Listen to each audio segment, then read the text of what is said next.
Bueno, antes de continuar, vamos a mirar un poco el tema de la ayuda contextual, porque nos va a servir muchísimo durante el curso y en sí cuando estemos programando, porque la ayuda de Power Builder en línea es muy buena.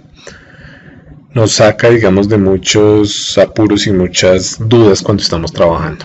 Entonces es muy fácil, estando abierto Power Builder, le damos F1 o encima de una letra, de una palabra, perdón, que queramos consultar la ayuda sobre esa palabra, entonces le damos Shift F1. Por ejemplo, si quisiéramos saber qué parámetros tiene una función de PowerScript, entonces me ubico sobre esa función y le doy Shift F1 y él me lleva a la ayuda. Bueno, continuando, entonces vamos a mirar un poco los arreglos, cómo se definen los arreglos en Power Builder. Es muy sencillo, simplemente se define como una variable cualquiera el tipo. Tiene que ser de un tipo básico, no pueden ser clases, sino tipos elementales de Power Builder, enteros, string, dobles, etc. Esos arreglos entonces se definen como cualquier variable, el tipo, el nombre, y se coloca entre corchetes cuadrados para indicar que es un arreglo. Si son arreglos de tamaño variable, entonces no les indicamos el tamaño, simplemente colocamos los corchetes. Y ya a partir de ahí, cuando los utilicemos, pues él va a tomar dinámicamente la memoria para saber cuántos ítems tiene ese arreglo. Si los queremos de ancho fijo, pues dentro de los corchetes le colocamos la cantidad de elementos que va a tener ese arreglo. Y si vamos a tener varias dimensiones en nuestro arreglo, entonces lo separamos con las dimensiones por coma. En el último caso, en el de abajo, entonces tenemos un arreglo bidimensional que tiene 2 filas y 3 columnas. Entonces, si quisiéramos, por ejemplo, de 3 dimensiones, entonces añadiríamos un tercer parámetro para la tercera dimensión. Es la manera como se definen los arreglos. Si queremos inicializarlos de una vez, pues los podemos de una vez entre corchetes y colocar los valores con los que los inicializamos. Es la manera como funcionan los arreglos.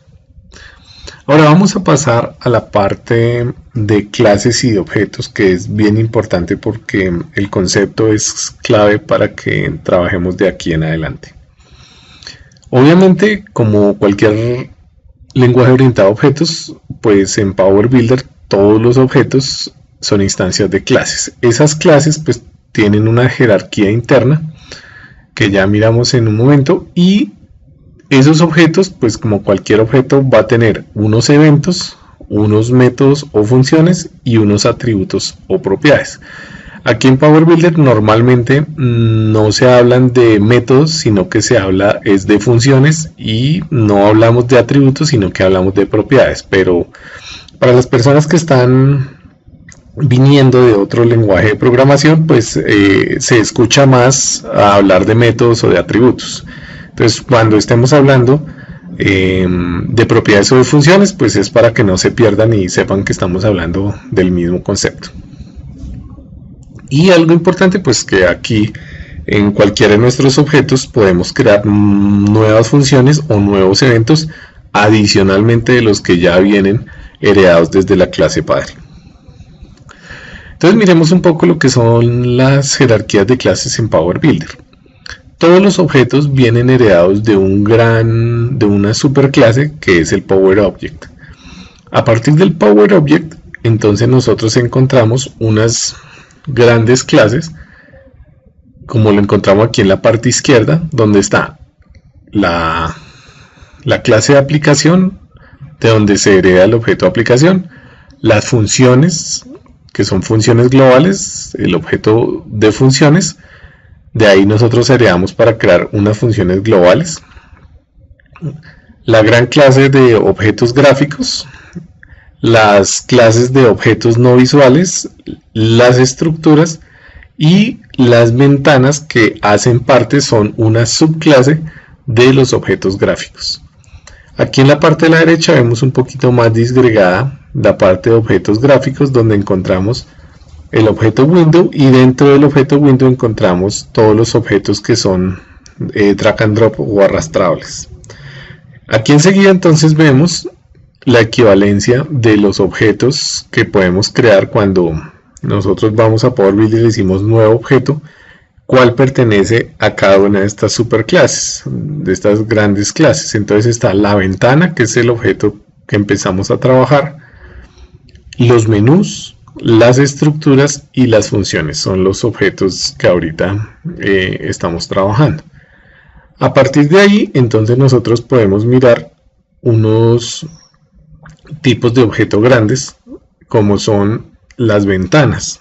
Como dijimos, es un objeto gráfico, pero esos objetos, cuando nosotros los declaramos, simplemente él lo que hace es instanciar esa clase, y cuando yo lo declaro, por ejemplo, si lo hiciera desde código, entonces lo único que yo haría es un acceso directo a la pila de ese objeto. Todavía no lo he creado realmente, simplemente le hago una referencia para que sea válido. Pero luego, cuando ya lo abro y le hago el open a esa ventana, entonces ahí sí me lo lleva al head para que él muestre la ventana realmente. ¿Cómo sucede esto? Cuando yo la declaro, hago la declaración de la ventana, él la pone ahí en el stack y la deja lista para utilizarla. Pero hasta que yo no le hago el open a la ventana, él no la instancia y la pone en el head para poder utilizarla. Esto sucede con las instancias de los objetos, o sea, cuando estamos hablando que estamos instanciando una clase. Por ejemplo, estamos instanciando la clase ventana, que es como lo más gráfico que tenemos en este momento. Entonces, cuando instanciamos toda una clase, esto es lo que sucede. Diferente cuando son objetos, o cuando son tipos de datos básicos, como declarar una variable entera o string. Eso sí, simplemente toma el espacio de la memoria y ya a partir de ahí podemos empezar a trabajar con esa variable. Aquí encontramos toda la jerarquía de objetos de la ventana. Entonces todos los que son drag object hacen parte de los objetos que yo puedo colocar en mi ventana. Entonces están los botones, los pictures, los tabs, los command button, los drop down list box. Bueno, todos los objetos que hemos visto aquí los podemos ver que hacen parte de los objetos drag object, y esa clase drag object pertenece a los objetos ventana. Entonces son subclases de la gran clase de la ventana, del objeto ventana.